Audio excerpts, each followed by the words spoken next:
خير أمة أخرجت للناس تأمرون بالمعروف وتنهون عن المنكر وتؤمنون بالله ولو آمن أهل الكتاب لكان خيرا لهم منهم المؤمنون وأكثرهم الفاسقون. بسم الله الرحمن الرحيم. الحمد لله رب العالمين والصلاة والسلام على أشرف الأنبياء والمرسلين نبينا محمد وعلى آله وصحبه أجمعين. قال المؤلف رحمه الله: وشرح هذه الترجمة ما بعدها من الأبواب. مصنف رحمه الله دا باب راوړو چې مخکې بیان شو، مخکې درس کې چې په هغې کې د توحید حقیقت بیان کړی و چې توحید څه ته وایي. په هغې کې به موږ هغه درې مهمې خبرې وکړلې چې هغه ضروري دي. خو مصنف وفرمایل چې دا عنوان چې کوم راوړی چې د توحید حقیقت او د هغې وضاحت، د دې شرح او د دې مزید وضاحت او مزید حقیقت د دې هغه د رستنی بابونه دي. د دې نه رستنی چې کوم بابونه مصنف رحمه الله راوړي هغه ټول د توحید حقیقت دی. هغه څنګه؟ ځکه چې مصنف رحمه الله چې کوم بابونه رستو ذکر کوي نو په هغې کې هغه مسائل راوړي، دوه قسمه مسائل راوړي. یو هغه مسائل دي چې د هغې د وجې نه توحید بالکلیه د منځه ځي، چې کله انسان د هغې ارتکاب وکړي، هغه عقیده ولري، نو د هغه توحید د منځه ځي، د توحید د بنا یې رانړېږي، د توحید ونه یې راغورځي او انسان د دې توحید د نعمت نه محرومیږي، چې دې نه موږ تعبیر کوو په شرک اکبر سره چې مخرج من المله، انسان د ملت اسلامی نه وباسي والعیاذ بالله. دویم قسم مصنف رحمه الله هغه بابونه راوړي چې هغه توحید خو بیخي نه ختموي، د توحید ونه خو نه راغورځوي، بنا نه راغورځي، خو دومره ده چې د انسان په توحید او ایمان کې نقصان راځي، خلل پکې راځي. څومره چې دغه کارونه ډیروي دومره د ایمان کمزوری کیږي. نو ځکه وایي چې د دې ترجمې د دې عنوان وضاحت او شرح رستنی بابونه دي، هغه به غور باندې ولوله او ځان ور باندې پویه کا، هغه به انشاءالله به په خپل ځای کې بیانېږي.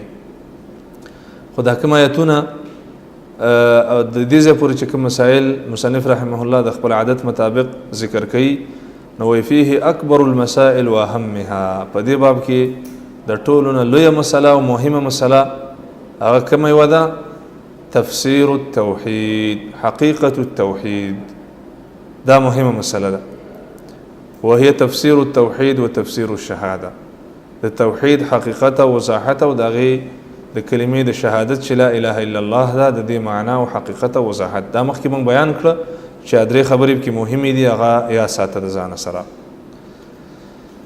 همدغه رنګه د دې وضاحت په آیتونو باندې لکه په سورة اسراء کې آیاتو چې اولئک الذین یدعون یبتغون الی ربهم الوسیلة ایهم اقرب. دا مشرکان چې څوک د الله سره شریکوي هغوی خو الله ته د نزدېکت کوششونه او سعی کوي، د الله نه ویریږي، د الله د عذاب نه یریږي، د الله د رحمت امید ساتي، نو دوی ولې دا مخلوق د الله سره شریکوي؟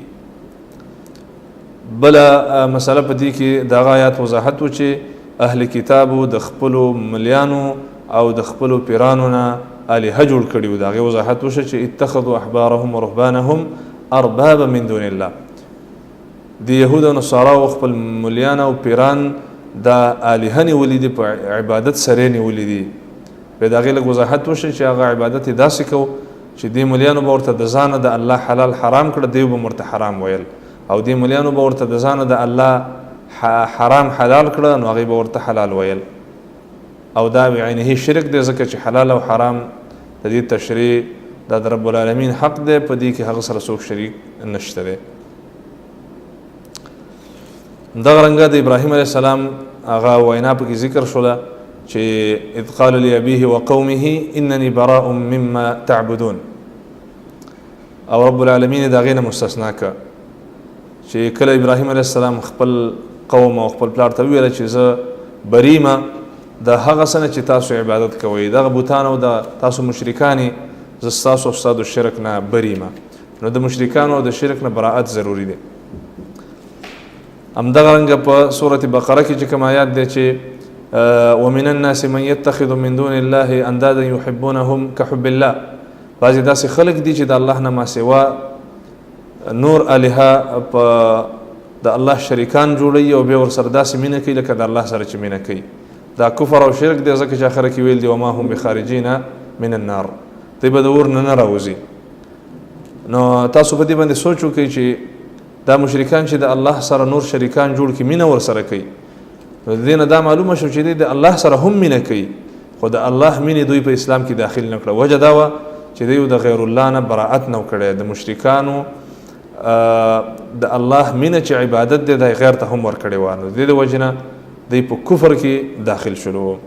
وما هم بخارجین من النار. همدغه رنګه د رسول الله صلی الله علیه وسلم هغه حدیث پکې بیان شه چې رسول الله فرمایلی من قال لا اله الا الله وكفر بما يعبد من دون الله حرم ماله ودمه وحسابه على الله. څوک چې دا کلمه ووایي او په دې باندې عمل کوي نو په ظاهرا د مال او د وینه هر څه او عزت محفوظ دی او د حساب په الله سبحانه وتعالی باندې دی.